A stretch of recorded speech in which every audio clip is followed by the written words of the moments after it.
오늘 마가복음 17번째 시간이죠. 불편하지 않은 분들 자리에 일어나서 마가복음 4장 35절에서 41절까지 같이 읽도록 하겠습니다. 같이 읽습니다. 그날 저녁이 되었을 때에 예수께서 제자들에게 말씀하셨다. 바다 저쪽으로 건너가자. 그래서 그들은 무리를 남겨두고 예수를 배에 계신 그대로 모시고 갔는데 다른 배들도 함께 따라갔다. 그런데 거센 바람이 일어나서 파도가 배 안으로 덮쳐 들어오므로 물이 배에 벌써 가득 찼다. 예수께서는 고물에서 베개를 베고 주무시고 계셨다. 제자들이 예수를 깨우며 말하였다. 선생님, 우리가 죽게 되었는데도 아무렇지도 않으십니까? 예수께서 일어나 바람을 꾸짖으시고 받아들어 고요하고 잠잠하여라 하고 말씀하시니 바람이 그치고 아주 고요해졌다. 예수께서 그들에게 말씀하셨다. 왜들 무서워하느냐? 아직도 믿음이 없느냐? 그들은 큰 두려움에 사로잡혀서 서로 말하였다. 이 분이 누구이기에 바람과 바다까지도 그에게 복종하는가? 아멘. 다시 사람 만나서 하늘 복 빌어주시기 바랍니다. 잘 오셨습니다. 하늘 복 많이 받으세요.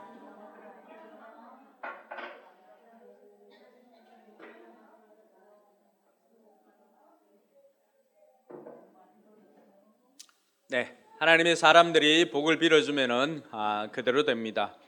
그것을 믿고 복 빌어주시기 바랍니다.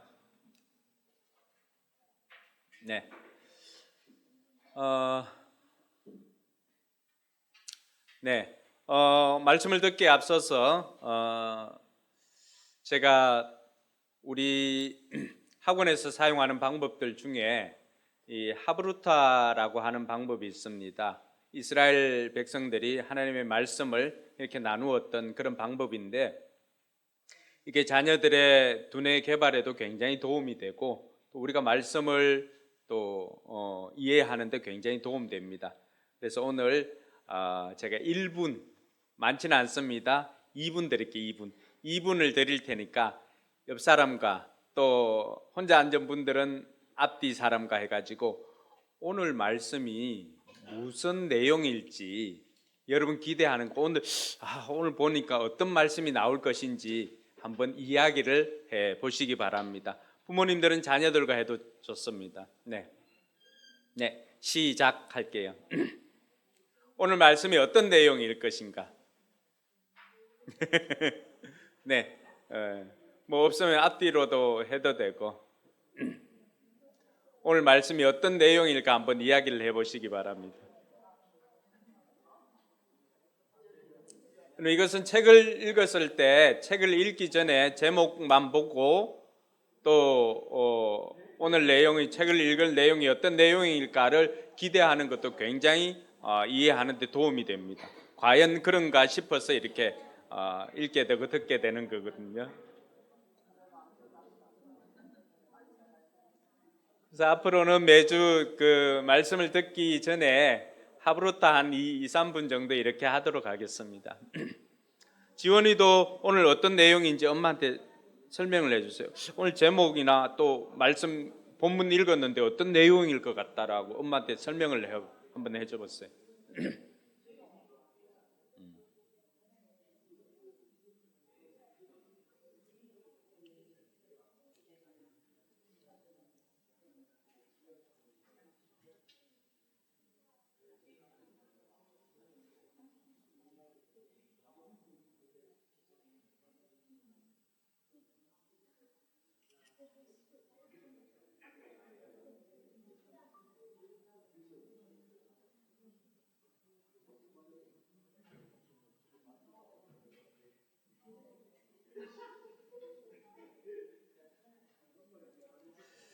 네, 30초 더 줄까요? 이렇게 말을 하고 싶어 합니다. 우리가 말을 안 해서 그렇지.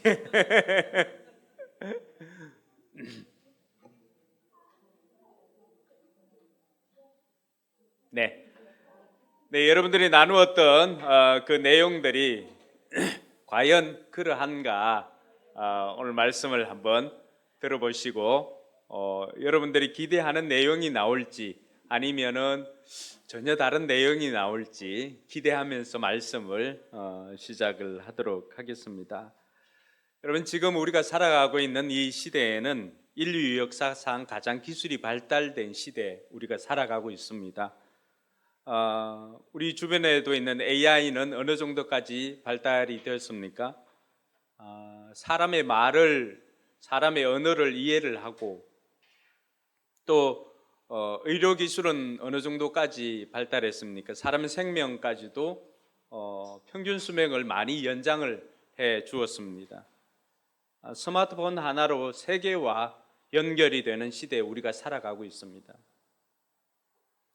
그런데 그 기술 발달의 중심에 서 있는 그런 의사나 심리학자, 기술사들이 한 가지로 고백하는 것이 있습니다.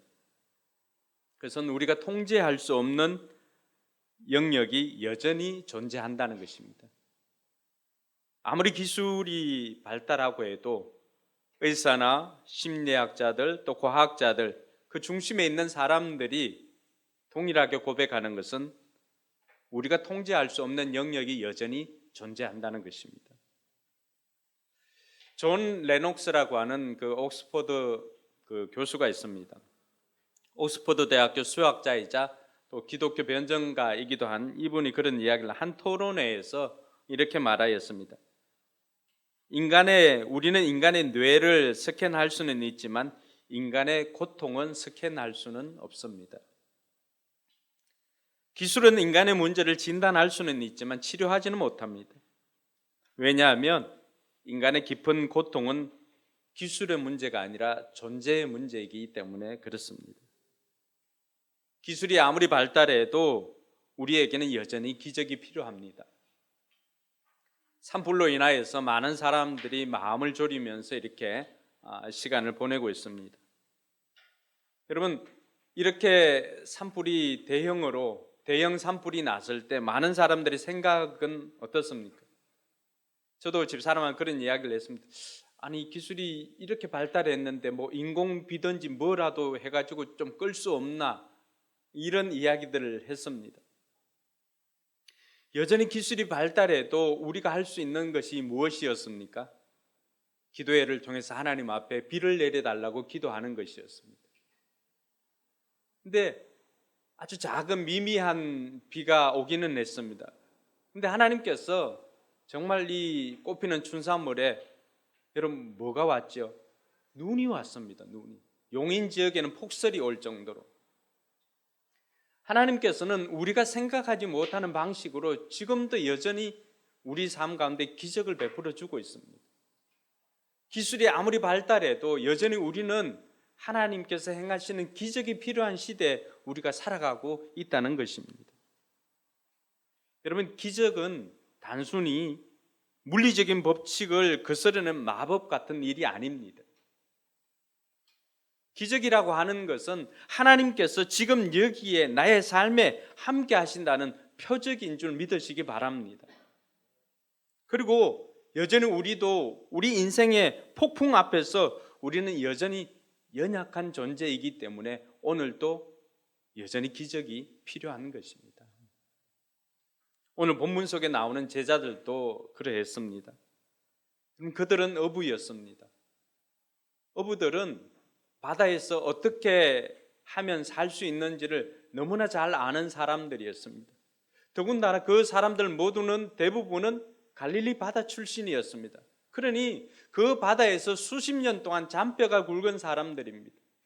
그 바다가 어떤 풍랑이 일고 또 언제 어떤 시기에 바람이 불고 하는지를 너무나 잘 알고 또 그럴 때는 배를 어떻게 다루어야 하는지를 너무나 잘 알았던 어부였습니다. 근데 오늘 이들이 어떤 상황을 경험합니까? 그날 밤에는 그들이 가지고 있는 기술, 경험 이런 것들이 전혀 소용없는 밤을 그들이 만나게 되었다는 것입니다. 거대한 광풍으로 인해서 침몰하는 배 안에서 그들이 가지고 있었던 그 기술이나 경험이나 이런 것들이 전혀 소용이 없고 그들은 단지 소리쳐 외칠 수밖에 없었던 것입니다. 우리가 죽게 되었는데 아무것도 아무렇지도 않으십니까? 라고 하면서 예수님께 소리칠 수밖에 없었던 것입니다. 제자들에게도 여전히 기적이 필요했던 것입니다. 여러분, 이 풍랑이 제자들의 잘못 때문에 이 풍랑을 만났습니까? 그렇지는 않습니다. 우리가 종종 오해하기 쉬운 것은 우리 인생의 고난을 만날 때, 이 폭풍 같은 풍랑을 만날 때 마치 내가 잘못해서 이 폭풍을 만나는 것처럼 생각하는 경우도 있습니다. 또 때로는 그런 경우도 있을 수 있겠지만 오늘 제자들의 모습 속에서는 그 이유 때문만은 아니었습니다. 왜냐하면 오늘 이 제자들이 풍랑을 만나게 되었던 것은 무엇 때문이었을까요? 예수님께 순종하여서 저쪽 건너편 바다로 갈 때 이 풍랑이 일어났다라고 하는 사실입니다. 이것은 오늘 우리에게 뭘 말해주고 있습니까? 예수님께 순종하면 살아도 폭풍은 있다라고 하는 것입니다. 우리 35절에서 37절까지 말씀 같이 한번 읽어볼까요? 그날 저녁이 되었을 때 예수께서 제자들에게 말씀하셨다. 바다 저쪽으로 건너가자. 그래서 그들은 무리를 남겨두고 예수를 배에 계신 그대로 모시고 갔는데 다른 배들도 함께 따라갔다. 그런데 거센 바람이 일어나서 파도가 배 안으로 덮쳐 들어오므로 물이 배에 벌써 가득 찼다. 여러분, 오늘 제자들은 예수님의 말씀에 순종해서 바다 건너편으로 가는 중이었습니다. 근데 바다 건너편으로 가는 중에도 하나님의 뜻을 따라가는 그 길에도 고난을 피할 수는 없더라고 하는 것입니다. 그렇다면 이 고난이나 이 풍랑을 우리가 맞닥뜨렸을 때 이것이 고난의 이유가 있고 이 고난을 통해서 우리가 깨달아야 할 것이 있다라고 하는 것을 오늘 제자들이 만났던 이 풍랑을 통해서 우리가 배워야 할 것입니다. 하나님의 뜻을 따라가도 고난이 있을 수 있음을 알고 오늘 저와 여러분들이 이 말씀을 통해서 그렇다면 왜 이 고난이 필요했을까? 우리가 잘 알고 있는 그 C.S. 루이스가 이런 고백을 합니다. 아내가 암에 걸렸을 때 나는 신앙이 완전히 흔들렸다. 그때 그가 이렇게 고백합니다.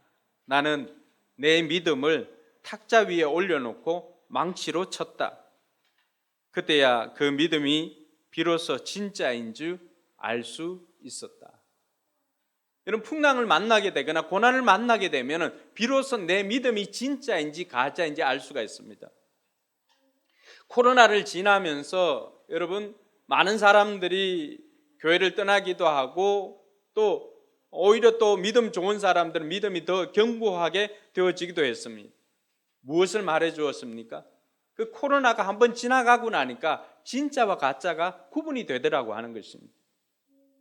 어쩌면 이 고난이야말로 저와 여러분들에게 우리가 지금 가지고 있는 이 신앙이 진짜인지 가짜인지 써먹을 수 있는 신앙인지 그렇지 않은지를 구분해 주는 시금석이 고난이다라고 하는 것을 알 수가 있는 것입니다.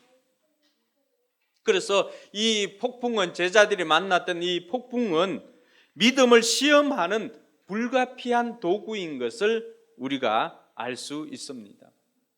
지금 폭풍 속에서 고난을 경험하는 성도들이 있습니까? 어쩌면 그 부분은 여러분들이 잘못 때문에 여러분들이 고난을 겪는 것이라기보다는 하나님께서 그 고난을 통해서 여러분들이 가지고 있었던 그 믿음이 진짜인지 아닌지를 보고 싶어하는 하나님의 마음이 더 크다는 것을 기억하시기 바랍니다. 그 고난 가운데서 제자들은 어떻게 하였습니까? 오늘 38절 말씀에 보니까 예수께서 고물에 베개를 베고 주무시고 계셨습니다. 제자들이 예수님을 깨우며 말하였습니다. 선생님, 우리가 죽게 되었는데 아무렇지도 않으십니까? 여러분, 이 제자들의 외침에 무엇이 느껴집니까? 온갖 원망과 두려움이 가득한 목소리가 아닙니까? 배가 침몰하게 생겼는데 예수님은 그대로 주무시고 계십니다. 여러분, 예수님께서 끝까지 그렇게 깊이 잠들어 있었을까요? 어렴풋이 눈을 뜨고 있었을 것이라고 생각이 됩니다. 그런데도 그 눈을 뜨지를 않습니다. 그 난리 속에 침묵하고 계시는 예수님이 계셨습니다. 우리도 같은 마음을 경험할 때가 있습니다. 기도하고 있는데 아무런 응답이 없을 때, 이게 사람에게 연락하는 게 맞는지, 이게 하나님의 방법인지 갸우뚱거릴 때가 있습니다. 또 기도하는데 점점 상황이 나빠질 때, 또 하나님이 정말 나를 사랑하시는지 의심이 될 때, 우리는 제자들처럼 내가 이렇게 죽게 되었는데 왜 하나님은 아무렇지도 않은 것처럼 가만히 계십니까? 라고 소리칠 때가 있더라고 하는 것이죠. 한 가지 놓치고 있는 것은 그 배 안에 누가 계신 것입니까? 예수님이 계셨다는 것입니다. 그리고 그분은 절대 나를 버리지 않는다는 사실입니다. 지금 건너편으로 건너가자고 말씀하신 분이 누구십니까? 예수님이십니다. 이들이 그걸 놓치고 있었던 거예요. 건너편으로 가자고 말씀하신 그분께서 우리를 건너편으로 인도할 때까지 끝까지 우리를 지켜주시고 보호해 주시는 것을 믿으시기 바랍니다. 뭘로 할 수가 있을까요? 여러분, 여기 기록되어져 있는 말씀이, 오늘 우리에게 말씀하시는 그분께서는 단 한 번도 약속을 어기신 적이 없는 신실하신 하나님이신 것을 우리에게 증명하고 있습니다. 할렐루야. 다만 제자들이 놓치고 있었던 것은 예수님이 그곳에 계셨지만은 제자들이 원하는 방식으로는 응답하지 않았을 뿐입니다. 이것이 우리의 삶에 많이 경험할 수 있는 부분인 것입니다. 우리는 예수님께 도움을 요청하고 예수님께 도움을 구하지만은 때로는 우리가 원하는 방식, 제자들이 원하는 방식으로 하나님께서 응답하지 않을 때가 있더라고 하는 것입니다.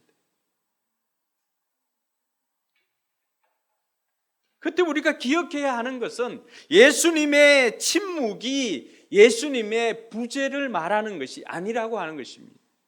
많은 경우에는 예수님의 침묵이 예수님의 부재인 것으로 생각하는, 착각하는 경우가 너무나 많습니다. 한번 따라해 볼까요? 예수님의 침묵은 예수님의 부재가 아닙니다.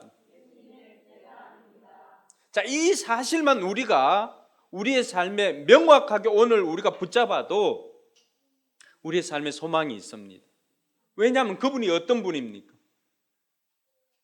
지금 침묵하고 계시지만은 그 자리에 안 계셨더라면 우리는 원망하고 불평할 수도 있겠지만 예수님은 그 자리를 떠난 적이 없다라고 하는 사실입니다.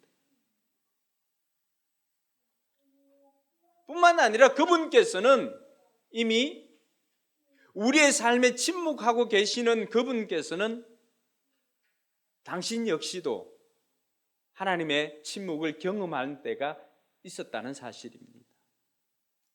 예수님께서 십자가에 달려서 다른 어떤 방법으로는 해결되지 않았을 때 하나님께 도움을 구합니다.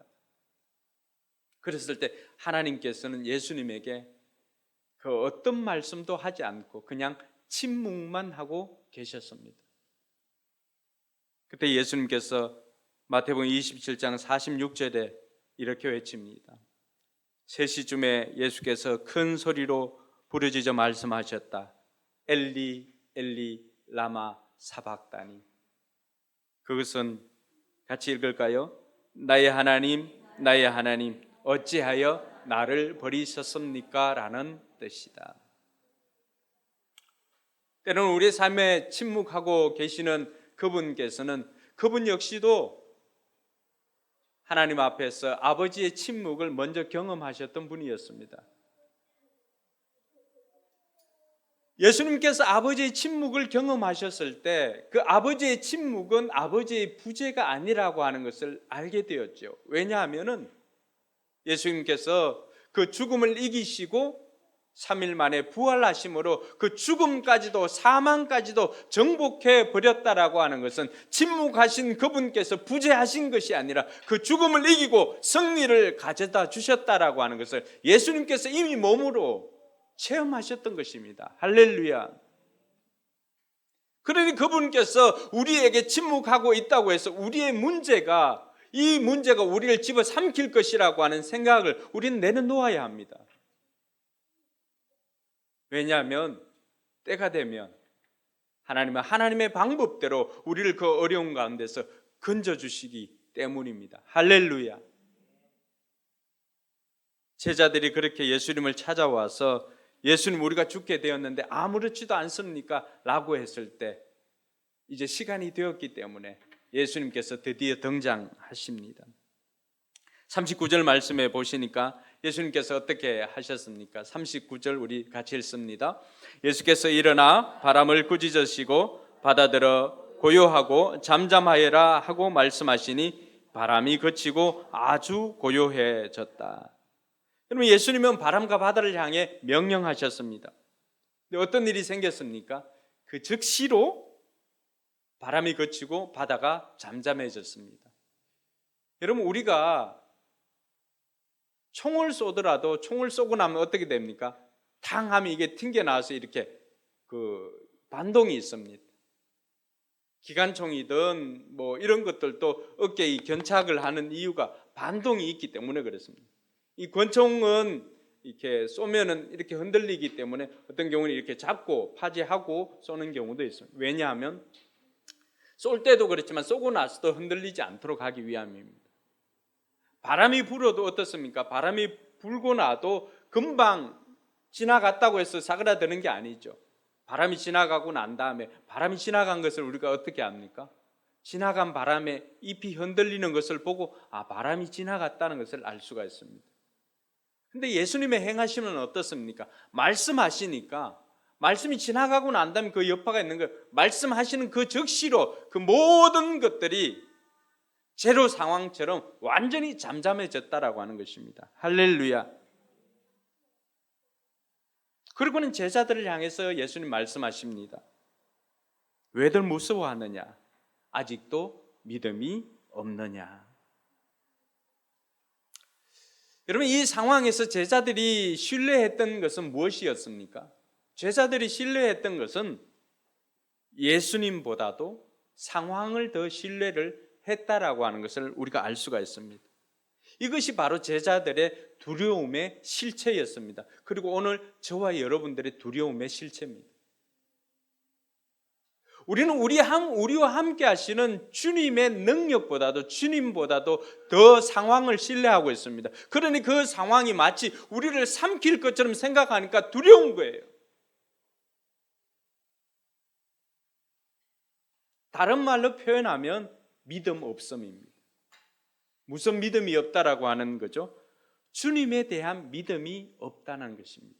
오늘 예수님께서 제자들에게 말씀하셨던 것도 그 상황 가운데서 예수님께서 정말 그들에게 원했던 것이 무엇입니까? 이 풍랑 가운데서 마치 C.S. 루이스가 책상 위에 믿음을 올려놓고 망치 쾅 친 것처럼 그들이 진짜 믿음인지 가짜 믿음인지, 그들이 주님에 대해서 어떤 믿음을 가지고 있는지 정말 보시기를 원했다는 것입니다. 왜냐하면 그때가 아니면 볼 수가 없잖아요. 연습 때는 누구나 다 할 수가 있습니다. 근데 막상 실전이 되면 어떨까요? 우리가 학원에서 종종 그 법정 교육 때문에 의무 교육을 하거든요. 그때 이 CPR 하는 것도 훈련을 합니다. 근데 여러분, 제가 타클로반에 있는 차기 선교사님 그 이야기를 듣고 우리가 지진이 일어나면은 책상 밑으로 대피하고 뭐 이런 얘기 듣잖아요. 근데 타클로반에 어떤 일이 생겼습니까? 7점 얼마 뭐 하여튼 그 쓰나미 지진으로 인해서 다 쓸어가고 났을 때 그 다음에 또 여진이 생겼습니다. 이미 경험을 하고 있기 때문에 알잖아요. 선교사님이 나오려고 이렇게 서 있는데 흔들리는 거 있어요. 그러면 분명히 내 머릿속에는 뭐가 있어요? 여기를 빠져나가든지 아니면은 여기 그 화장실에 있는 기둥이 있는 곳으로 좀 숨어서 몸을 낮추든지 해야 되는 것 알잖아요. 근데 놀라운 것은 발이 단 한 발자국도 옮겨지질 않더라고 하는 것입니다. 이론적으로는 너무나 잘 압니다. 우리가 들어서 알고 있습니다. 귀신도 예수님에 대해서 알고 있습니다. 우리도 예수님에 대해서 알고 있습니다. 근데 그 믿음이 실전에도 사용할 수 있는 믿음이냐라고 하는 것입니다. 고난 가운데서 우리가 알 수 있는 것은 내가 가지고 있는 이 믿음이라고 하는 무기가 진짜 사용할 수 있는 진짜 무기인지, 그렇지 않으면 가짜 무기인지 그때야 비로소 드러나더라고 하는 것입니다. 예수님께서 이 폭풍을 통하여서 그들에게 바다 저편으로 건너가자라고 말씀하시면서 예수님은 내심 이들이 가지고 있었던 믿음을 한번 테스트해보고 싶은 마음도 없지 않아 있었을 것입니다. 이들은 예수님에 대해서 알고는 있었지만 정작 상황이 발생하니까, 상황이 생기니까 그 믿음을 사용할 수 없었던 것입니다. 여러분, 제자들만 그럴까요? 아닙니다. 우리가 어떤 상황이 생기면은, 두려움이 우리를 엄습하면은 우리 또한 믿음을 작동하기가 어렵습니다. 왜냐하면 그 일로 인해서, 그것으로 인해서 내가 믿음을 작동하기에 앞서서 그 두려움이 먼저 작동되니까 믿음이 작동될 시간을 주지를 않습니다. 그것 때문에 죽을 것 같습니다. 그것 때문에 망할 것 같습니다. 그래서 저와 여러분들이 반복적으로 훈련해서 해야 되는 것은 정말 습관적으로 본능적으로 나올 수 있도록 평소에 우리가 연습을 해야 실전에 겨우 한 번을 써먹을 수 있더라고 하는 것입니다. 그래서 저와 여러분들이 우리 일상 가운데서 작은 일이든 큰 일이든 우리가 하나님 앞에 기도함으로 하나님께서 그 일을 통해서 역사하실 때, 하나님께서는 지금도 살아 역사하시구나라고 하는 것을 경험하면서 계속해서 우리의 믿음이 실전 믿음으로 바뀌어지는 것입니다. 할렐루야. 바람이 잠잠해지고 바다가 잠잠해지고 고요해지니까 제자들은 이제 또 다른 두려움에 휩싸이게 되었습니다. 무엇이었을까요? 41절입니다. 그들은 큰 두려움에 사로잡혀서 서로 말하였다. 같이 읽습니다. 이분이 누구이기에 바람과 바다까지도 그에게 복종하는가? 제자들은 이전과는 다른 두려움에 사로잡혔습니다. 여러분, 이분이 누굽니까? 이분은 창세기에서 천지를 만드신 창조주 하나님이십니다. 할렐루야. 욥기에서는 폭풍 가운데도 말씀하신 하나님이십니다. 그런데 그분이 지금 어디에 계시는 거예요? 우리와 함께 배 안에 계시다는 것입니다. 여러분, 그 하나님이 제자들과 함께 배 안에 계셨던 그 하나님께서 지금 여러분 안에, 여러분의 인생에 함께 하심을 믿으시기 바랍니다. 그래서 그분의 이름을 임마누엘이라고 그렇게 말합니다. 바울은 우리에게 좀 더 자세하게 가르쳐 줍니다. 너희가 하나님이 거하시는 성전인 것을 알지 못하냐? 하나님이 어디에 계시다는 거예요? 우리 안에.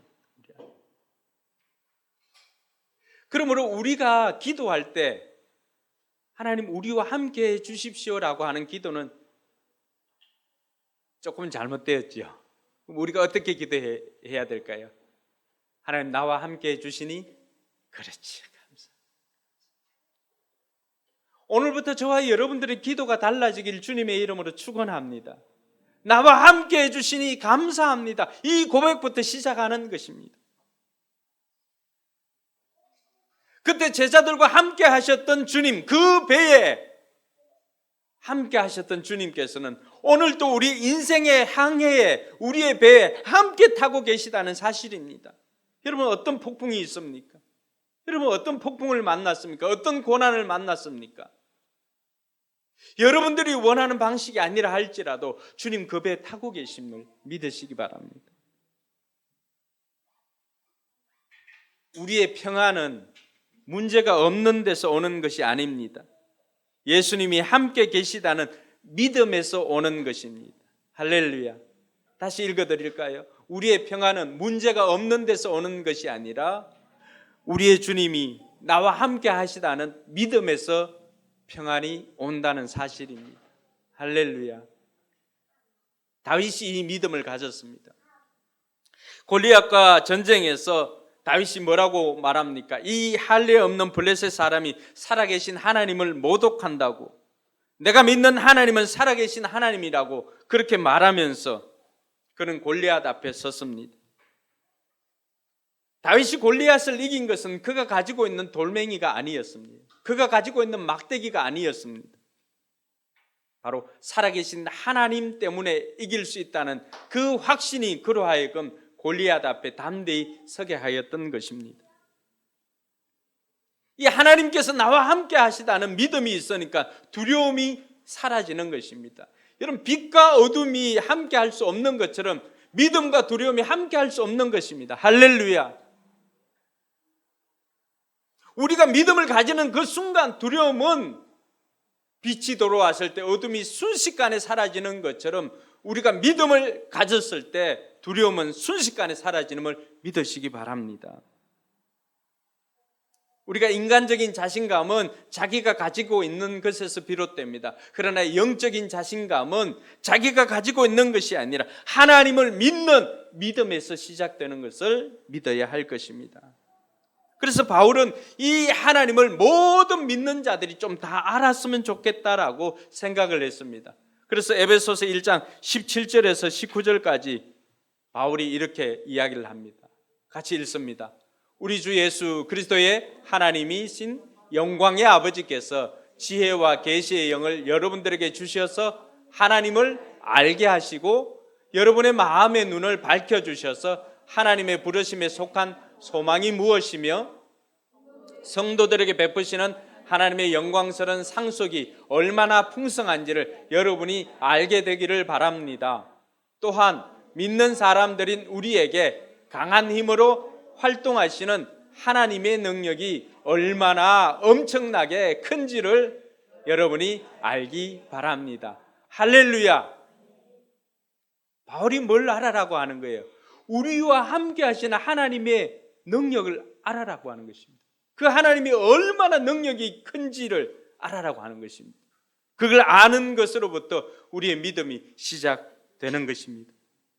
사랑하는 성도 여러분, 주여 나와 함께하여 주시옵소서가 아닌 이제는 주님 나와 함께하여 주셔서 감사합니다라고 그 고백을 함으로 저와 여러분들이 주님과 이 믿음의 항해를 할 수 있기를 주님의 이름으로 축원합니다. 오늘도 여전히 기적이 필요한 시대에 우리가 살아가고 있습니다. 기적은 단지 병을 고치는 일이나 물리적인 법칙을 거스리는 것만이 아니라 하나님께서 지금 여기에 살아계심을 드러내는 표적인 것입니다. 본문이 우리에게 예수님이 나와 함께 배에 타고 계심을 가르쳐주고 있습니다. 그리고 그분이 절대 나를 포기하지 않는다는 이 진리를 우리에게 보여주고 있습니다. 사랑하는 성도 여러분, 여러분들이 만난 폭풍은 어떤 폭풍입니까? 그 폭풍이 실제적인 폭풍이라 할지라도 주님이 그곳에 함께 계십니다. 그 폭풍 속에서도 예수님이 함께 계심을 여러분 믿으십니까? 그것이 우리에게는 기적이지만 그곳에 주님이 함께 계시면 주님에게 그것은 오늘 찬양처럼 일상이고 상식인 것입니다. 중요한 것은 그곳에 나와 함께 하시는 예수님을 내가 믿느냐라고 하는 것입니다. 여러분의 평안의 기준이 무엇입니까? 지금까지 우리의 평안의 기준이 실은 우리의 상황이었습니다. 우리는 주님보다 상황을 더 신뢰했기 때문에 상황이 안전하면은, 상황이 아무런 문제가 생기지 않으면 우리는 안심하고 안전하다고 생각했습니다. 그러나 아닙니다. 부지불식간에 이런 광풍이 불 때가 있습니다. 그래서 우리의 평안의 기준이 상황이 아니라 나와 함께 하시는 주님이 우리의 평안의 기준이 되기를 주님의 이름으로 축원합니다. 그래서 이 주님께서는 수고하고 무거운 짐진 자들아 다 내게로 오라, 내가 너희를 쉬게 하리라. 할렐루야. 그 주님이 우리의 평안의 기준입니다. 사랑하는 성도 여러분, 지금도 우리에게는 기적이 필요합니다. 그 기적은 영적인 기적만이 아니라 우리의 삶에도 수많은 환난이나 고난이나 폭풍이 우리가 지나가고 있는 이 인생길에 우리가 만나는 다른 고난들의 이름입니다. 그때 여러분 무엇으로 그것을 넘어서겠습니까?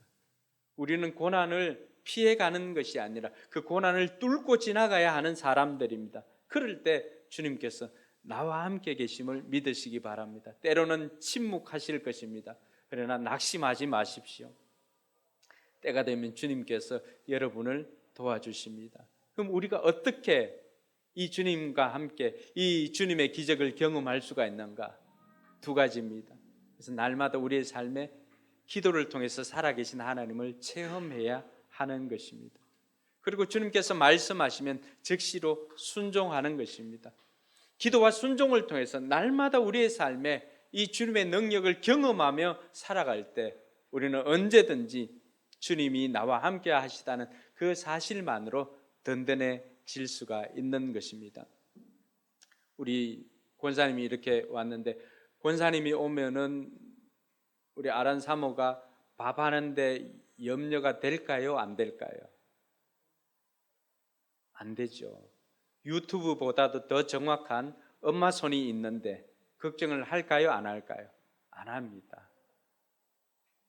거기서 염려를 한다는 것은 엄마 손에 대한 신뢰 부족이죠. 그래서 엄마는 이야기를 합니다. 너는 아직도 믿음이 부족하냐? 엄마가 주방에 함께 있는 것만으로도, 엄마가 등장을 하지 않아도 이미 우리의 삶에는 기적이 시작되었습니다.